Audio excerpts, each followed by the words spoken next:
안녕하세요. 여호와께 징벌당하는 유다의 터져나오는 절규입니다.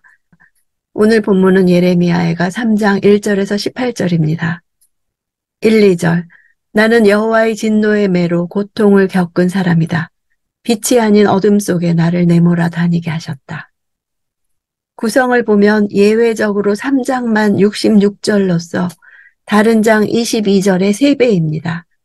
같은 이합체 구조이지만 알파벳 한 자음에 각각 3절씩을 배분하는 형식을 취해서 저자가 3장을 강조하고 있음을 알 수 있습니다. 애가의 가운데 위치해서 문학적, 신학적 중심 역할을 합니다. 심판의 메시지로만 끝나지 않고 회개하면 회복시켜 주실 희망과 자기 백성을 영원히 버리지 않을 하나님의 신실함을 노래하고 있습니다. 그래서 3장을 3배 분량으로 강조한 것입니다. 희망을 슬픔의 3배로, 슬픔보다 희망이 훨씬 크다는 것을 표현합니다. 원문으로도 1절이 나는 이라고 시작합니다. 예루살렘에 임한 하나님의 진노가 마치 자신에게 임한 것처럼 조국 유다와 자신을 동화시켜 자신이 개인적으로 경험한 것처럼 묘사하고 있어서 비탄함이 강렬하게 느껴집니다. 여기서 매라는 단어는 아이를 훈육할 때나 목자들이 사용하는 막대기를 뜻합니다.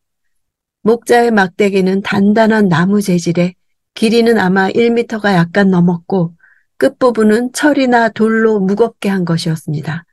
그것은 무기였고 강한 목자의 손에 들리면 양을 잡아먹으러 달려드는 사나운 동물과 싸울 때 가장 효과적인 무기가 되었습니다. 여기서 하나님은 그 막대기로 자신의 양떼를 치시는 목자가 되셨습니다. 역전된 목자의 이미지는 앞으로도 내내 계속됩니다. 내몰다는 단어는 양들을 인도하는 목자의 이미지를 연상시켜줍니다. 그러나 하나님은 구원으로 인도하시기보다 어둠 속으로 내몰아 다니게 하셨습니다. 이 단어는 포로를 끌고 가는 것을 묘사할 때도 사용된 단어입니다. 3절. 진정 나를 대적해서 하루 종일 계속해서 나를 치고 또 치셨다. 역전된 목자의 이미지는 계속됩니다. 하나님의 심판은 선지자의 육체적 고통으로 나타납니다.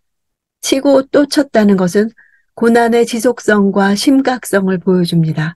마치 한 손으로 매를 내리치다가 그 손이 지치면 손을 바꿔가면서 종일토록 끊이지 않고 징벌을 가하는 듯한 느낌을 받게 합니다. 보호자였던 하나님이 이제 공격하시는 하나님이 되신 것입니다.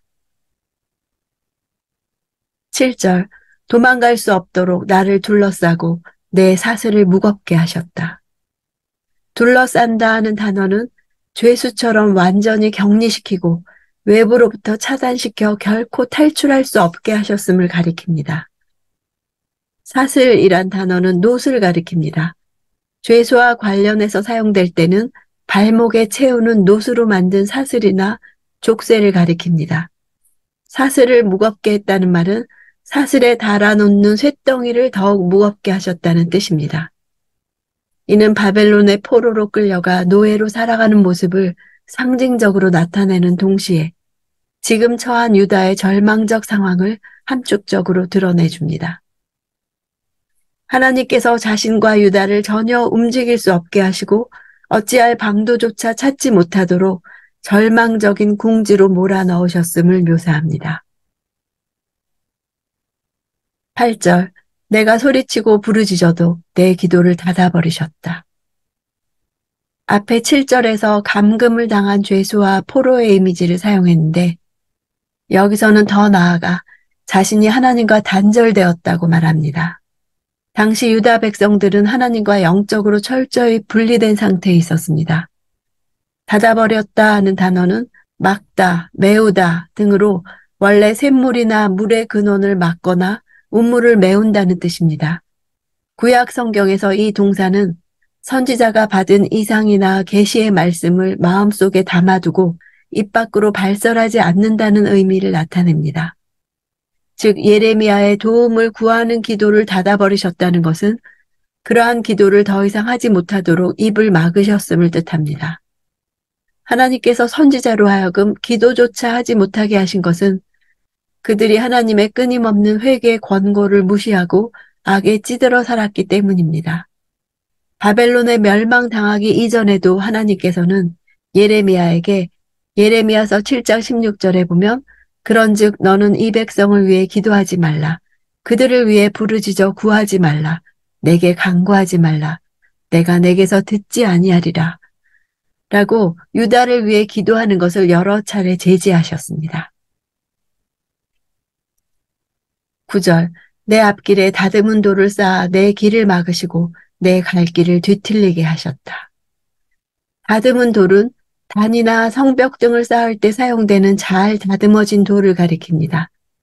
석공이 돌을 공교하게 다듬어서 튼튼하게 담을 쌓아 올리듯이 여호와께서 자신을 통과할 수 없도록 빈틈없이 철두철미하게 길을 막으셨음을 가리킵니다.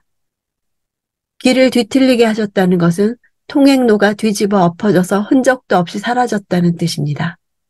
모든 구원의 희망을 완전히 봉쇄하셨음을 드러내는 표현입니다. 10절 11절 여호와는 나를 숨어 기다리는 곰과 같고 은밀한 곳에 숨어있는 사자와 같으시다. 내 길을 잘못 들게 하시고 내 몸을 찢어서 나를 황폐하게 하셨다. 목자인 여호와께서 오히려 양을 덮치는 맹수와 같이 되셨습니다. 여호와께서 맹수 같은 바벨론 군대를 사용하셔서 유다를 치신 것을 비유하는 것입니다. 길을 잘못 들게 한다는 것은 유다가 숨어 기다리는 곰과 사자 같은 바벨론 군대의 위험을 피해 도망치려 했습니다. 하나님께서는 이러한 유다의 계획을 아시고 그 길을 잘못 들게 하셔서 결국 곰이나 사자 같은 바벨론이란 강대국에 철저히 파멸되고 그들에게 약탈과 살육을 당했음을 생생하게 부각시킵니다. 황폐하게 하셨다는 것은 분사형으로 황폐하게 된 채로라는 뜻입니다. 짐승에게 갈기갈기 찢긴 채 참혹한 상태 그대로 방치되었음을 뜻합니다.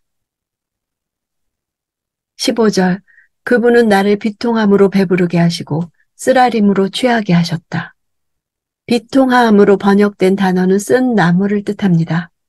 쓴 나물은 6월절에 먹게 되어 있습니다. 쓴 나물에 담겨진 의미는 유대인들이 이집트에서 받은 비참한 대우를 상기시켜주는 것이었습니다. 쓰디 쓴 것들로 배를 채우고 취하게 하셨다는 것은 하나님이 내리신 재앙들로 인해 견딜 수 없는 고난을 당하고 있음을 말하는 것입니다. 16절 자갈로 내 이를 부러뜨리셨고 재로 나를 덮으셨다. 본문은 여러 가지로 해석될 수 있습니다. 하나님이 혹독하게 음식 대신 자갈을 먹게 하심으로 이를 부러뜨리셨다는 뜻도 되고 또는 자갈이 섞인 음식물을 먹다가 이가 상하게 되었다는 뜻 또는 자갈밭에 얼굴을 세게 밀쳐서 이가 부러진 것을 나타내기도 합니다. 더 이상 음식물을 먹을 수조차 없는 지경에 이른 것입니다. 재로 덮으신 것은 가장 깊은 수모와 수치를 의미하기도 하고 깊은 슬픔을 나타내는 표시이기도 합니다. 17, 18절 그분이 내 심령에서 평안을 빼앗으셨으니 내가 행복을 잊고 말았다. 그래서 내가 말했다. 내 인내와 소망이 여호와로부터 사라져버렸다. 평안이란 하나님의 임재의 결과로 이루어진 완전한 충족의 상태를 말합니다. 그러므로 언약 관계가 파괴된 상태에서 더 이상 샬롬은 보장될 수 없습니다. 하나님과 무관한 자는 어떤 행복도 기대할 수도 보장받을 수도 없는 것입니다. 18절은 3장에서 가장 아래까지 내려간 소망이 사라진 지점입니다.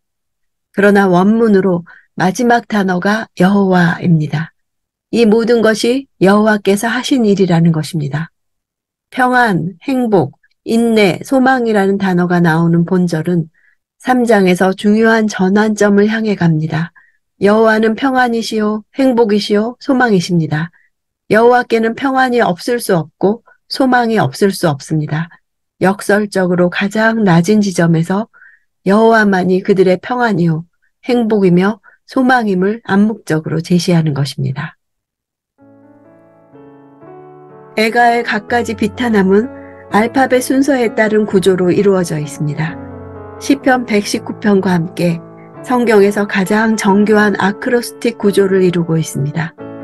보통 고통을 당하는 사람은 고통으로 인한 아픔이 너무 크기 때문에 반대편에 빨리 도달하려고 노력합니다. 예레미야는 그런 방법을 정면으로 거스르는 구조로 애가를 썼습니다. 이 구조는 고통이 A부터 Z까지 성실하게 반복되기에 인내심을 가지고 고통에 귀를 기울이고 관심을 쏟게 됩니다. 비탄함의 원인들을 체계적으로 정리하고 끈기 있게 살피며 단계적으로 고통의 세밀한 부분에 담긴 중요성과 의미들을 설명합니다.